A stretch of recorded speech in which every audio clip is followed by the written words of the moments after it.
श्रावण के पहला दिन एक बेलपत्र शिव को अपनी मनोकामना कर कर रोग धोग बीमारी तकलीफ कष्ट दूर करने के लिए शंकर के शिवलिंग पर अगर बन सके तो मंदिर में, आप लोग तो यहाँ हैं तो देवाधिदेव महादेव कंकर शंकर को चढ़ाओ, और अगर बेलपत्र नहीं हो तो बेलपत्र जो चढ़ी हुई हो उसी को धोकर वापिस चढ़ाओ। वापिस और सावन का महीना है, दिल से बाबा को रिझाए।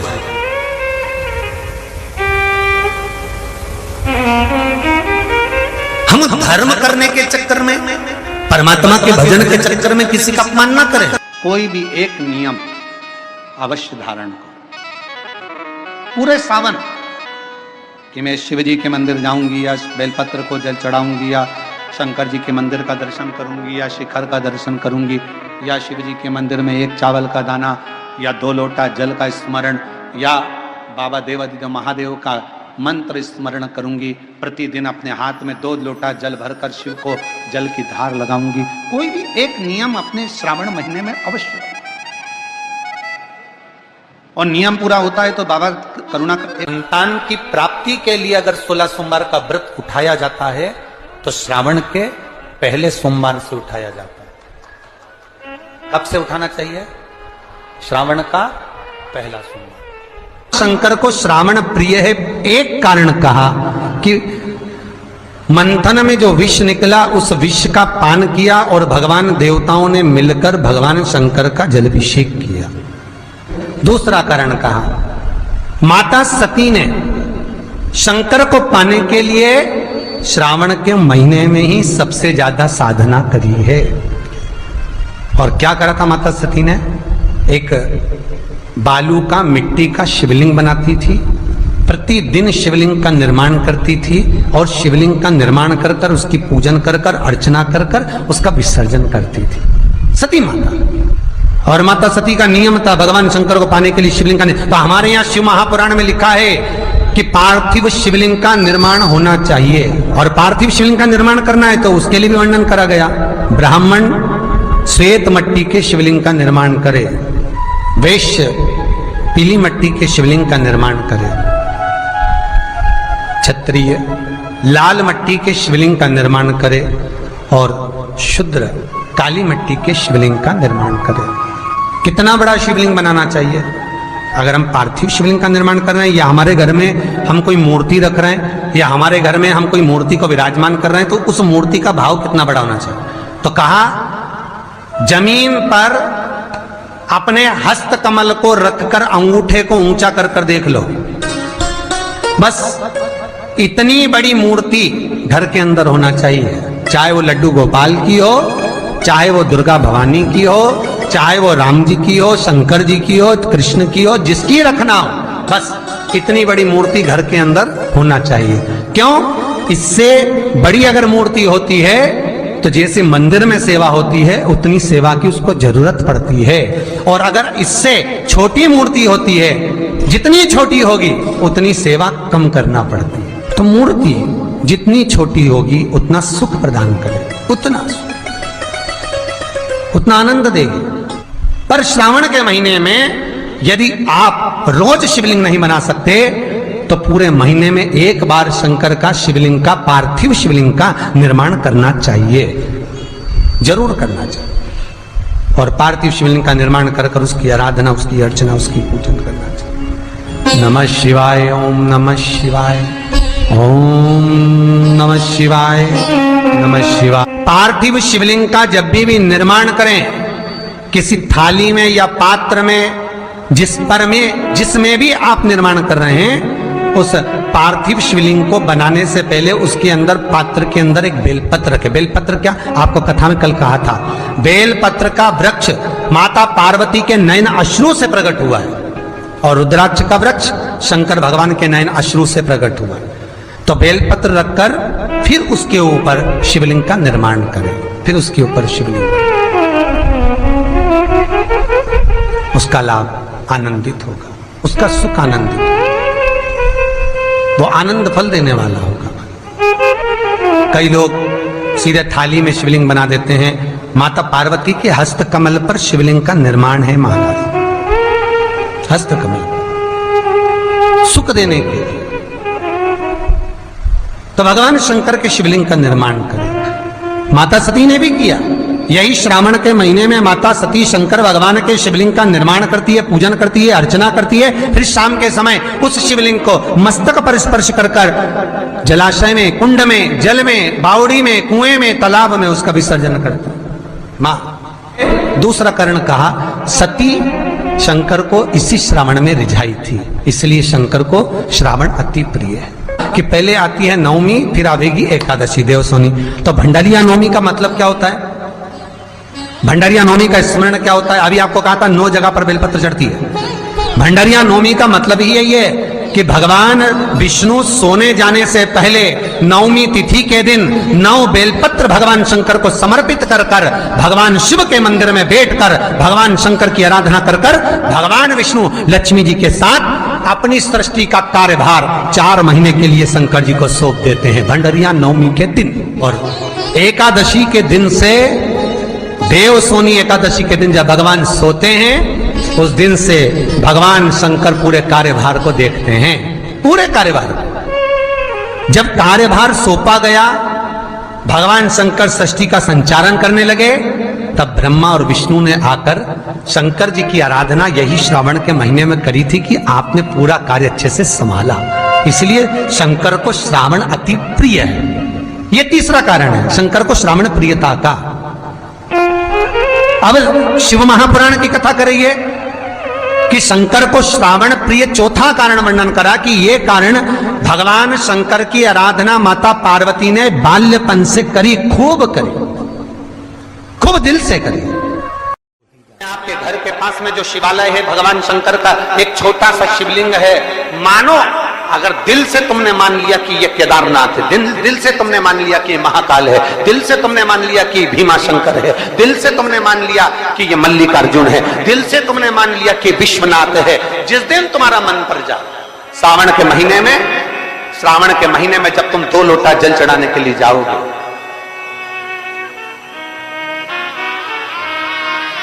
श्रावण के महीने में जब तुम 2 लोटा जल चढ़ाने के लिए जाओगे और 2 लोटा जल तक तुम अपने हाथ में लेकर चढ़ाओगे, जिस दिन तुम्हारा चित्त में मन में आ जाए कि आज मैं विश्वनाथ नहीं गई हूं, मैं सावन के महीने में मैंने विश्वनाथ का दर्शन नहीं करा है, सावन के महीने में मैं काशी नहीं गई, सावन के महीने में मैं गंगा के घाट पर नहीं गई, जिस दिन सावन के महीने में तुम्हारे मन में आ जाए, 2 लोटा जल लिया, शंकर जी को चढ़ाते हुए अपने मन में विचार कर लिया कि मेरे विश्वनाथ, मैं तुम्हारे दरवाजे तो नहीं आ सकी, पर मेरे जल में अगर बल होगा तो इस जल को आप वहां से यहां आकर स्वीकार कर लोगे। वो विश्वनाथ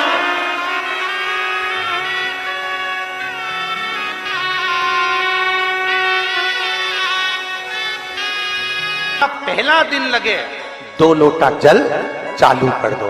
श्रावण के पूरे महीने 2 लोटा जल अपने घर से लेकर जाओ, और अपने घर से जब जल लेकर जाओ तो ये विचार कर कर जाना, आज मैं शिव को काशी में, आज मैं शिव को केदार में, आज शिव को अमरनाथ में, आज शिव को भीमा शंकर में, आज शिव को मल्लिकार्जुन में। और फिर निवेदन करूंगा, जिस बहन को 19 और 20 साल तक भी औलाद नहीं हुई हो, तो कृष्णेश्वर महादेव का नाम लेकर 2 लोटा जल तुम्बकेश्वर महादेव का नाम लेकर चढ़ा कर देखना, सावन के बाद में बाबा संतान जरूर देगा, झोली जरूर भरेगा।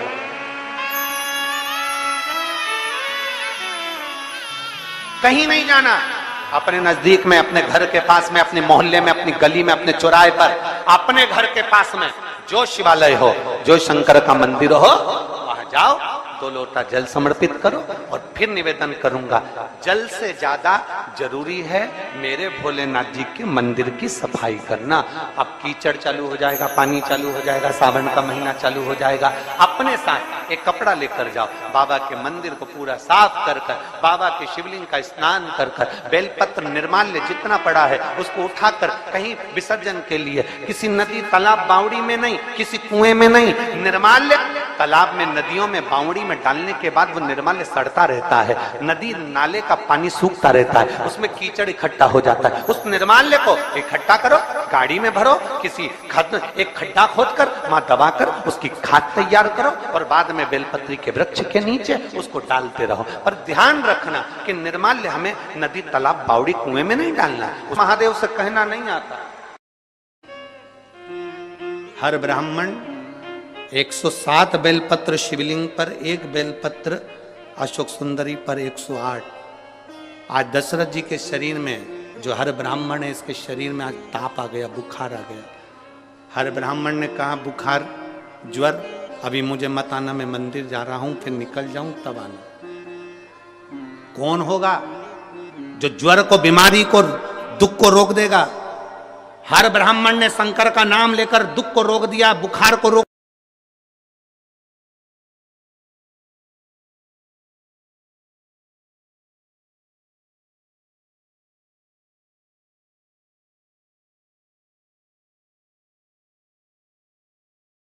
हर ब्राह्मण ने जैसे ही सुना स्त्री के रोने की आवाज तो चिल्लाकर पूछा कौन है? दीवाल के पीछे कौन है? ये दीवाल के पीछे कौन है? कौन? स्त्री रोते रोते बोली, मैं एक प्रेत, एक राक्षस, एक असुर हूं। अपने पति को, माता पिता को, परिवारजन को अपशब्द कहती थी। जो जल शिवजी के मंदिर में जाता था, उस जल के पात्र को मैं झूठा करके पटक देती थी। इसलिए प्रेत योनि में पड़ गई हूं, मुझे मुक्त करिए। मुझे मुक्त? हाँ। हमने एक बात आप लोगों को पहले कथा में कही थी, आपके स्मरण में होगा। हमेशा कहते हैं एक लोटा जल महादेव को चढ़ाओ। हमने कथाओं में कई बार कहा कभी कभी 2 लोटा जल भी महादेव को चढ़ाओ। किस लिए? 1 लोटा जल तुम्हारे लिए और 1 लोटा जल जो बॉर्डर पर हमारे भारत के सैनिक खड़े हैं उनकी रक्षा के लिए। 1 लोटा जल कभी उसके लिए भी समर्पित।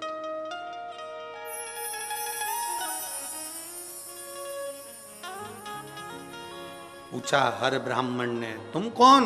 मैं प्रेत, मैं प्रेत।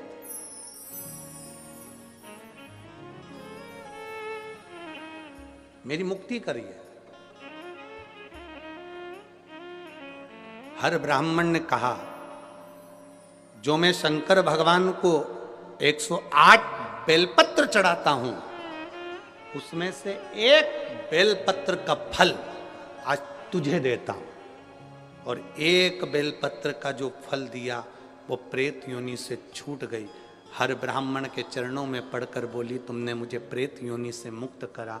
शिव को 108 बेलपत्र रोज चढ़ाए हैं। तुम अगला जन्म तुम्हारा राजा दशरथ के रूप में होगा और तुम्हारे घर में स्वयं राम तुम्हारी गोद में खेलेंगे। स्वयं राम।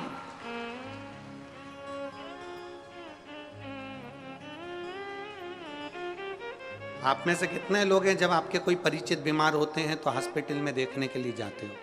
जाते हो सब लोग? जम के तो बोलो जरा, जाते हो? आपसे निवेदन है, कोई परिवार में, मोहल्ले में, कॉलोनी में, सोसाइटी में, नगर में, गांव में कोई बीमार पड़ा है, हॉस्पिटल में पड़ा है, उसको देखने जाओ तो 1 किलो सेव फल भले मत ले जाओ, केले, फल, फ्रूट भले लेकर मत जाओ, पर इतना जरूर करो, कोई बीमार पड़ा है तो उसके हॉस्पिटल में जाने से पहले शंकर जी के मंदिर में 1 लोटा जल चढ़ाकर प्रार्थना कर कर जाना, बाबा मैं जिसको देखने जा रही हूं उसको सही कर देना। आप मेरे साथ चलो मेरे शंभू, आपका जल मेरे साथ चले।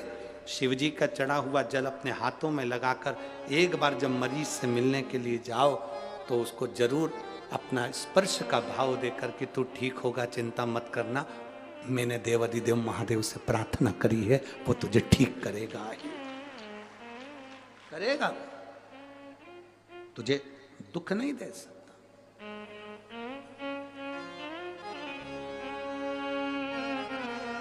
आप प्रार्थना करो उससे,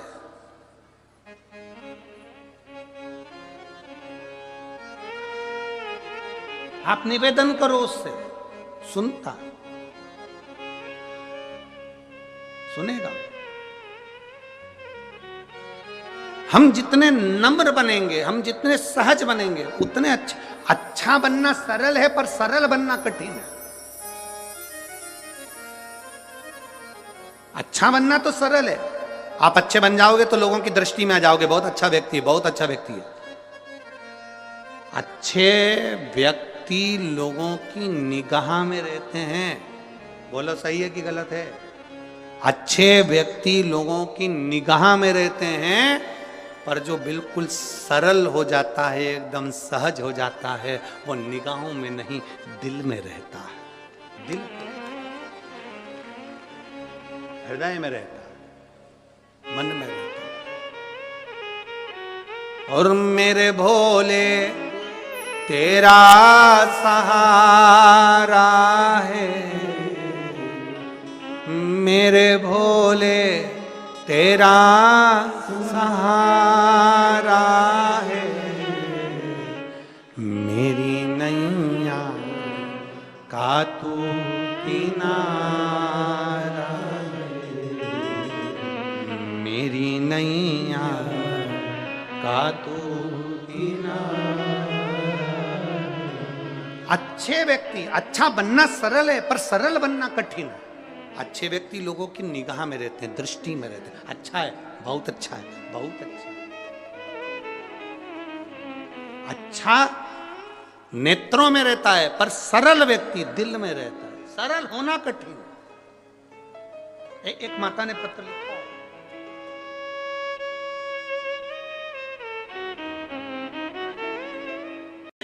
पहले नंबर का पुष्प है पारिजात का पुष्प, दूसरे नंबर का पुष्प है, बोलते जाओ ले कनेर का पुष्प, तीसरे नंबर पर पुष्प है शमी का पुष्प, चौथे नंबर पर पुष्प है मंदार आकड़े का पुष्प, और पांचवें नंबर पर जो पुष्प है वो है धतूरे का पुष्प।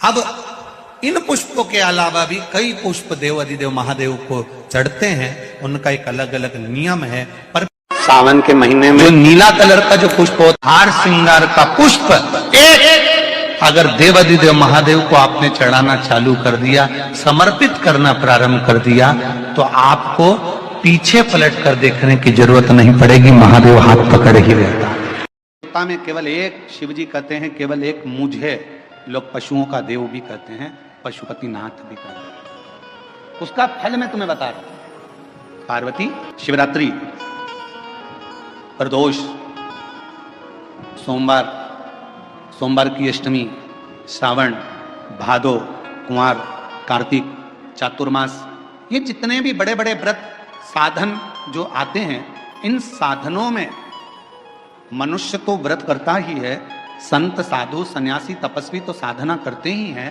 पर साथ में मान लो कोई श्वान है, कुत्ता है, कोई जीव है, कोई जंतु है, और मालूम पड़े कि आज शिवरात्रि का दिन है या प्रदोष का दिन है या सोमवार का दिन है, और वो सुबह से उसको कुछ भी खाने नहीं मिला, भूखा है, प्यासा है,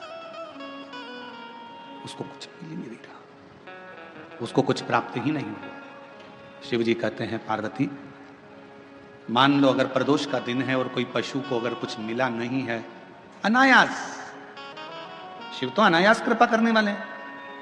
शिवरात्रि की कथा यह कहती है कि एक भील हिरण को मारने के लिए पेड़ पर चढ़ गया, बेलपत्र का पेड़ था, नीचे शंकर का शिवलिंग था, छाजल में जल था, रात भर पानी गिरता रहा, बेलपत्री का पेड़ हिलता रहा, उसमें से पत्ते नीचे गिरते रहे, और प्रातः में शिवजी प्रकट होकर उस भील पर करुणा कर देते हैं। ये तो शिव कथा तो अनायास कृपा करने वाली है, अचानक करुणा करने वाली है, अचानक दया करने वाली।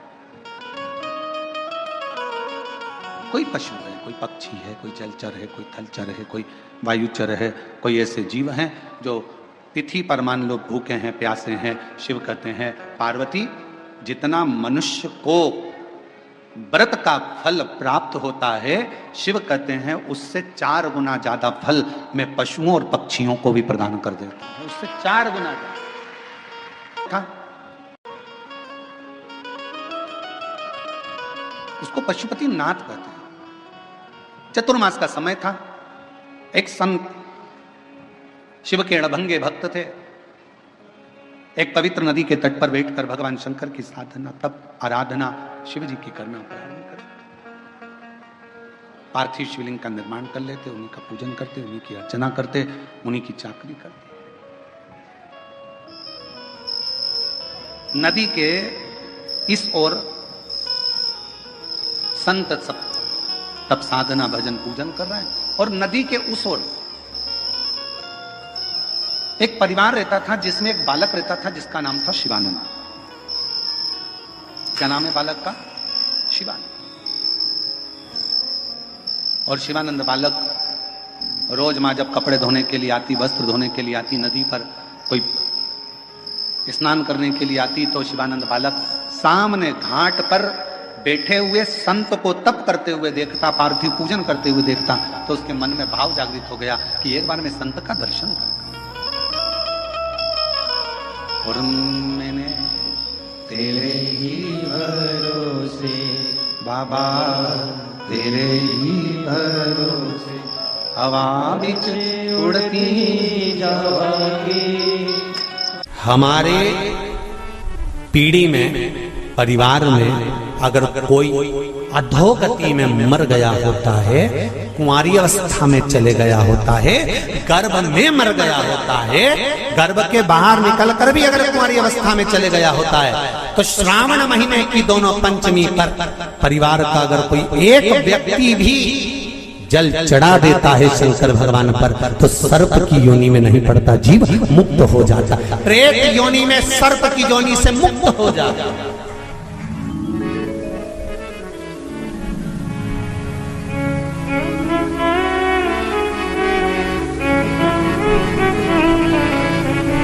महाराज,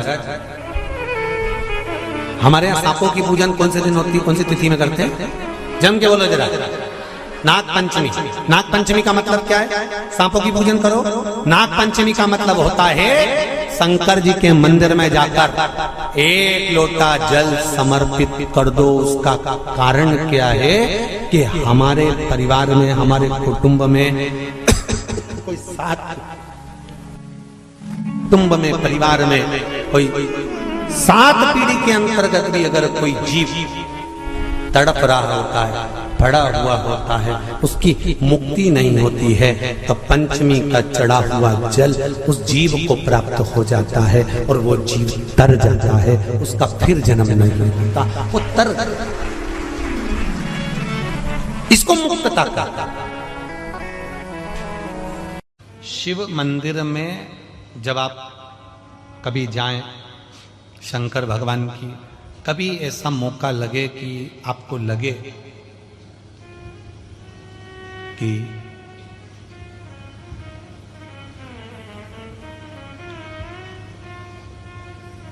कहीं आपका यश कम हो रहा हो, आप जानते हो कि मुझको यह काम करवाना है और यह काम आगे हो ही नहीं रहा है, यह फाइल आगे बढ़ ही नहीं रही,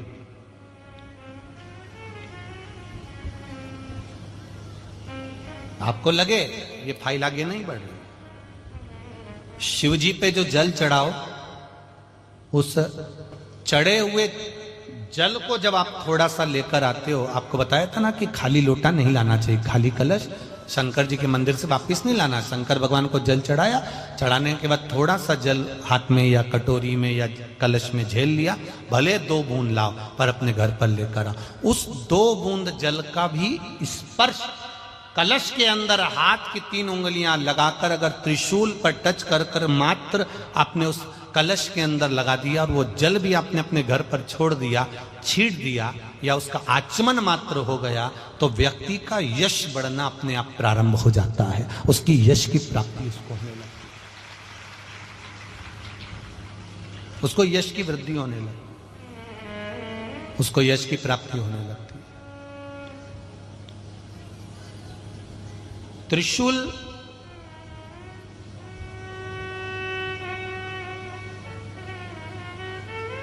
का दान, त्रिशूल का स्पर्श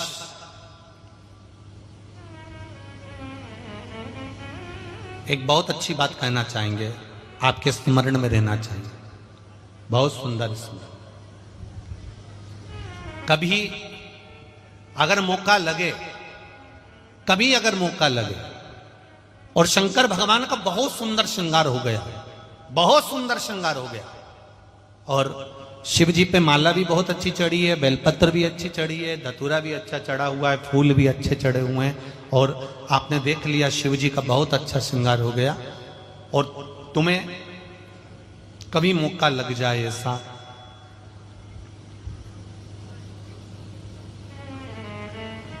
और तुम्हारे पास में एक अच्छी सुंदर सी माला हो पुष्प की,